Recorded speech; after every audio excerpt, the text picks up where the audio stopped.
Når man er færdig med 9. klasse, er der mange store spørgsmål, man bør stille sig selv. Hvordan kan du egentlig vide, at du har truffet et rigtigt valg? Og hvordan ved du, at den her nye skole den er noget for dig? Hvad hvis du ikke kan lide de nye lærere? Og hvad hvis du ikke kan følge med? Hvad nu hvis du har valgt forkert? Det er faktisk meget normalt at være i tvivl. Du er slet ikke den eneste, der er i tvivl. Men der findes kun én person. En eneste person, du kan kontakte, hvis du har brug for hjælp.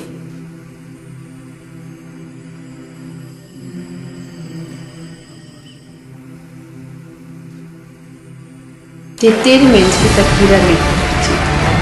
Det er det her menneske, der vil hjælpe dig og vise dig alle de valgmuligheder, du har.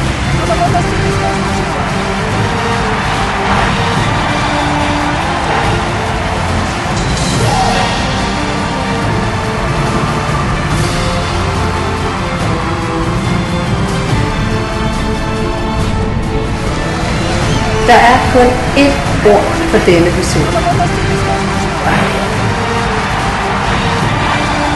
Verdens bedste vejleder.